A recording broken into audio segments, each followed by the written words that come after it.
Call money, కల్తీ మద్యం వంటి వ్యవహారాలు రాజధాని ప్రాంత ఇమేజ్ను దెబ్బతీస్తాయన్నారు ఏపీ సీఎం చంద్రబాబు. బెజవాడ కలెక్టర్ల సదస్సులో సీఎం కాల్ మనీ అంశాన్ని ప్రస్తావించారు. ఈ కేసులో ఎవరిని వదిలిపెట్టమని, ఇలాంటి వాటిని ప్రారంభ దశలోనే అణిచివేయాలని అన్నారు.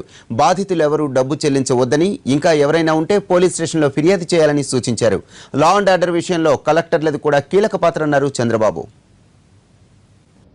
ఇది న్యూ క్యాపిటల్ అన్నప్పుడు ఫోకస్ ఎక్కువగా ఉంటుంది. అలాంటిది కల్తీ మద్యం రావడం, దానిపైన ఇమీడియట్గా యాక్షన్ తీసుకుంటూ 5 మంది చనిపోవడం, అది ఒక బ్యాడ్ ఇన్సిడెంట్ జరిగింది.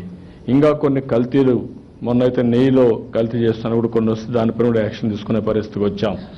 నిన్నైతే కాల్ మనీ అని పేరు పెట్టి కొంత డబ్బులు వసూలు చేసి ఇష్టానుసారంగా వడ్డీలేసి హెరాస్మెంట్ కూడా స్టార్ట్ చేశారని.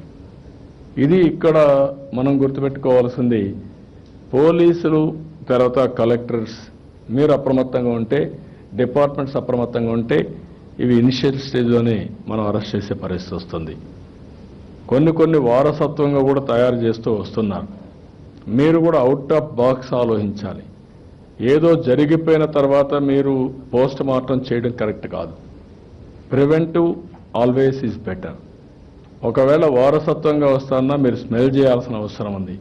ఈరోజు గవర్నమెంట్కి మనకు చాలా ఏజెన్సీస్ ఉన్నాయి. ఇంటెలిజెన్స్ ఉంది, ఫీల్డ్ లెవెల్ ఆఫీసర్స్ ఉన్నారు, పోలీసులు ఉన్నారు. మనం కానీ అప్రమత్తంగా ఉంటే ఇవి జరగడానికి వీలు లేదు. నేను మిమ్మల్ని ఈ సందర్భంగా కోరేది, ఈ విషయంలో కూడా మనం చాలా స్పష్టత ఉండాల్సిన అవసరం ఉంది. ఈరోజు అవసరమైతే చాలా గట్టిగా ఈరోజు కూడా నేను చెప్పాను. ఒకటి, ఎవరైతే తప్పు చేశారో వాళ్ళందరినీ యాక్షన్ తీసుకోమన్నాం. చట్ట ప్రకారం ఎవరైనా సరే, ఎంత గొప్పవాళ్ళైనా సరే యాక్షన్ తీసుకోవాల్సిన అవసరం ఉంది. వేరే వాళ్ళకి ఎలాంటి తప్పుడు పనులు చేయాలంటే భయం ఉండే పరిస్థితి రావాలి. డెమాన్స్ట్రేటివ్గా యాక్ట్ చేయమన్నాను. రెండోది చూస్తే, అదే విషయంలో మీకు ఎవరైతే ఆ డబ్బులు హెరాస్మెంట్ చేస్తున్నారో వాళ్ళందరికీ ఒక అప్పీల్ చేస్తున్నా. ఇంత మునుపు నేను అపోజిషన్లో ఉన్నప్పుడు చేసిన మైక్రో ఫైనాన్స్ కంపెనీస్ ఇదే విధంగా అబ్నార్మల్గా 50% వడ్డీ రేట్ కరెక్ట్ చేస్తున్నారంటే ఎవరిని కట్టద్దన్నాం.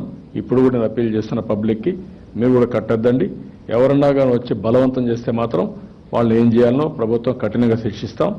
వాళ్ళ ఇష్ట ప్రకారం వడ్డీ రేట్లు పెంచేసి హెరాస్మెంట్ చేసి ఆస్తులు రాసుకొని ఇల్లీగల్గా ఇష్టానుసారంగా చేయడానికి వీల్లేదు. ఇంకొకటి కూడా వస్తున్న ఒకటి కేసుల్లో అది కూడా ఎగ్జామిన్ చేస్తున్నాం. ఎవరైనా మహిళలు వచ్చి ఈ యొక్క నెపం పెట్టుకొని వాళ్ళని ఎక్స్ప్లాయిట్ చేసినట్టుగానే వస్తే మాత్రం నిర్భయ యాక్ట్ పెట్టి 100% వాళ్ళని పనిష్ చేస్తాం. No question of compromise.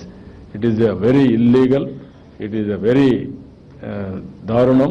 ఇలాంటి జరిగినప్పుడు మాత్రం ప్రభుత్వం కూడా చాలా కఠినంగా ఉండాల్సిన అవసరం ఉంది.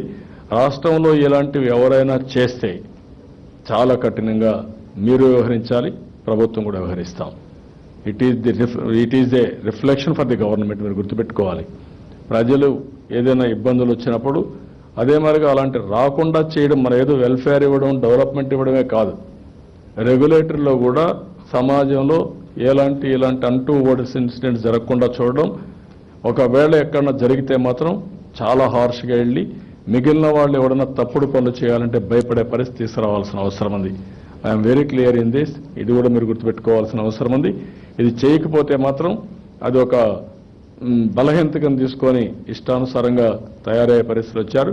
కొంతమంది సంఘ విద్రోహ శక్తులు తయారవుతున్నారు. వాళ్ళ పట్ల మనం అప్రమత్తంగా ఉండడం, గట్టిగా ఉండాల్సిన అవసరం ఉందని చెప్పి కూడా నేను మీకు తెలియజేస్తున్నాను.